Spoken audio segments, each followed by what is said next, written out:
Hi guys, this is Omer from MMOHut.com. I'm the first impression gameplay video for World of Tanks, 3D historical realistic tank-based MMO published by Wargaming.net. Now I'll spend about 5-10 minutes running around checking this game out, make some comments. If you guys want to play World of Tanks or just learn more about it, do check it out for a review on the link below. Let's go ahead and log in. Now this is a realistic historical tank MMO, which is actually pretty original. I mean, the only other tank MMO I know of is Tank Ace from Games Campus. But right away we log in and we are in our garage where we can choose what tank we want to use, see our specs, and just kind of look around the game. We have three men for our tank crew right now. For my leak tracker, my one tank down over here, we start with 2 tanks, it seems like. One from the USSR and one from Germany. Of course, the game is based in World War II, and those are the 2 forces. Now we can switch between them at any time, well, at least before the game begins. And we can see this guy only has two units, this guy's got 3 over here. Now you can upgrade, as you keep playing the game, their percentages over here will get higher and they will get more powerful. I'm not exactly sure what it does, but I can only imagine that the higher level the units are, the more beneficial it is for your tank. You can of course send them to the barracks and get new ones if you want, but I don't want to spend too much time with those guys. Now this game is actually surprisingly in-depth with its customization and variety. I'm going to kind of scroll through over here. Depot is where we can see our current equipment and our current tanks. If we go to the store, we can start buying tanks. I can just scroll through this list real quick. Let's go to all types, and we can see the game has a lot of different tanks you can buy. There are actually over 100 tanks in the game, and I believe they are all based off of realistic tanks in World War II. Now you can see they're broken down into light vehicles, medium vehicles, heavy vehicles, tank destroyers, and SPGs. SPGs are just a fancy way to say artillery, and they focus on long distance weaponry. Now each tank type has its own benefits. One tank type isn't just super rigged compared to other tank types, but your starting vehicles, I should point out, do suck. And you die really fast with your starting vehicles. We can see our profile page, tech trees. On the tech trees, you can see just all the tanks available between the 2 factions currently available in closed beta, USSR and Germany. And you can't just buy a new tank and use it. You actually have to unlock the tech trees for it and the skill trees for it, which I'll show you right now. We go to our garage over here. We click research over here. Now, I already have a bunch of this stuff unlocked over here. We can just click, this is what we start with already. I can click the 2 centimeter, let's click Verbastrum, whatever that is. Let's click yes on it. Now that we upgraded this with our experience points, I only have 4 experience points left. So now that I upgraded that, I can actually use this new piece of armor after I buy it. This just gives me the right to be able to use it after, and then I still have to buy it with my credits in-game. And then I can get this thing over here, click yes on that. I just got a new weapon type I can use now. And now I can upgrade the light tank for 90 experience points, which I don't have. But if I had 90 experience points and I spent it over here, I can then buy the light tank and actually use it. If I just buy it without being able to use it, it's kind of pointless. There's a lot going on with the tech trees themselves, and each individual tank has their own upgrades as well. So in order to use the better equipment for each tank, you actually need to upgrade them through the research trees. And that's really in depth. There's a lot going on over there. And now that I upgraded I remember I got a new one over here. Now I can use my turret Verbastrum. And I'm going to go ahead and upgrade to that. And it just makes my tank a little bit better. There's an engine upgrade over here you can have as well. Ammunition failed to load. Consider larger. Alright, click auto resupply over here. And now we're going to go ahead and start a game though. If you don't know how to start a game, you just click this big red battle button in the middle of the screen. It's kind of hard to miss. And just click it and then you can jump right into a game. So this looks like a pretty big game, and the battle is starting already. Murovakana, random battle. And this looks like a 15 versus 15 game over here.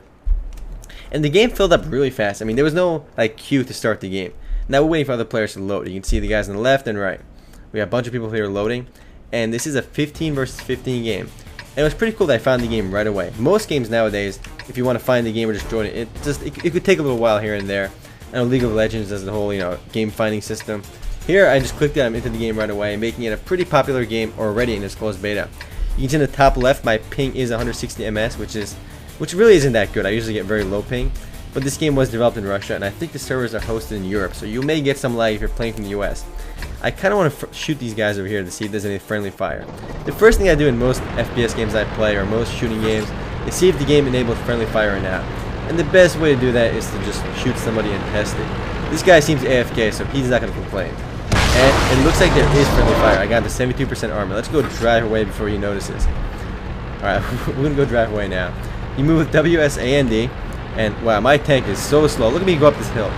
Look at these guys. They got better tanks than me. They're just going like twice as fast. Wow, this hill sucks. I kind of wish I went around it now instead of trying to go over it. I probably should still turn around and go over, but I'm not going to do that. It's one of the only tank MMOs out there as well. I mean, World of Tanks. Obviously, it's a tank MMO. Another one I believe is Tank Ace from Games Campus. But this is trying to be realistic too, so let's see how all that works out. Now you can see the target over there on my left side. And where I actually aim, it takes a while for my turret to actually spin. So I won't be able to like, just shoot right here until my little cursor over there comes over here. See, if I shoot now, it's going to miss horribly. But now it's where it's supposed to be. So I guess that's kind of realistic too. Alright, you can see in the bottom right, the kill count over there, some guy just killed somebody. You can see in the bottom right on my radar, you can see where all enemy tanks are. Now the trick over here is to not be too ballsy, otherwise I'm going to get myself killed. I'm not a heavy tank, and I'm using a light tank right now, so can I run over these haystacks? What happens if I run over these haystacks? They just disappear. Well, that's kind of cool that you can knock them down. Can I shoot the wall over there? Yeah, this destructible terrain, which is kind of cool. Graphically, the game looks quite nice as well. Anyway, I'm going to start paying attention to shooting people. Enemy tank over there. Apparently I missed. I don't know how I missed. But if you stay still, it's easier to aim. And apparently I missed again. If you stay still, though, your little cursor gets zoomed in over here. Now it's more accurate. If you move, it makes it almost impossible to aim. Oh my god, there's an enemy over there. I should shoot him. I did shoot him, but he's going to rip me over here. I think he's got better tank than I do. And he just told me super fast. It kind of sucks facing off against people that aren't using the first two starting tanks in the game. I mean, you start with two tanks in the game, and they are both terrible. They are terabad. And if you play against opponents that are using more powerful weapons, the trick is to play safe. And you want to hide in the corner and just get some back shots into them. Or while they're attacking somebody else, you sneak behind them and kill steal them for the win. But it's okay because, well, I'm not respawning right now, which kind of sucks. But the game is trying to be realistic too, so it makes sense that I don't respawn right away. So I think I'm gone for the rest of the round. You can see if I click tab, I got 0 kills. Luckily, it doesn't show deaths, but obviously I only got one death because you don't respawn. And it shows you which side is winning right now based on how many tanks are on the field. My team is still winning because we got one more tank up than they do. But at least I can spectate other people now. Can I go first person on them? Nope. You can move up, you can zoom in and out with the mouse tool as well. It seems like when I aim, I prefer to zoom in all the way because it makes aiming a little bit easier. Graphically speaking, the game looks really nice actually. You can see really far into the distance. And obviously it's not like phenomenal, but you can up the anti-aliasing settings as well to make it look nice. But no complaints on the graphics department over here. I guess the kind of game it is kind of unique too. I mean, the only other game like World of Tanks, in my opinion, is Navy Field, if you guys have played that before. And, you can see that you can with the individual sailors in Navy Field, you upgrade them as you keep playing games. It works the same way as the tank crew in this game. And even just the type of game it is, it's the same, because you don't respawn in Navy Field either. So if you die here, you're dead. It's good to play conservatively like this guy over here. I think using artillery. But we can see what other people are up to. There's a lot of different weapon types as well, so it gives the game a good deal of variety. Even on each tank, you can equip different kinds of weapons, so you're not stuck with one kind of weapon. The weapon I was using was fires once, does a lot of damage, but it's really slow. There are weapons that just shoot really fast but do very little damage too. And it's kind of cool that many of the tanks, if not all of them, are based off of real-world tanks. I'm actually surprised this game is really this popular. I played Navy Field before, and it was never really that popular. I mean, you could find the game if you wanted to. Here, you click one button and bam, you're in a game instantly. And I'm not liking the fact that it's playing at 140 ms ping. I'm gonna go ahead and blame the ping on this game. I would have got like 8 kills if it wasn't for the lag over there. If you're playing a fast shooting weapon, you're better off just kind of running up to them and keep shooting them. Because as you move, it's the best way to dodge enemy attacks. But if you keep moving, it kind of throws your aim off balance. So you kind of want to do a little good balance of both. Let's see what else is going on in World of Tanks over here. I wonder how that guy is doing that I friendly fired at the beginning. I quit dodge noobs. Alright, somebody just said something in the bottom left. Can I talk while I'm dead? Oh my god. And yeah, I can. You can see on the bottom right over there, we don't see any enemy tanks. You can actually put radars on your tanks as well. They detect nearby enemy vehicles.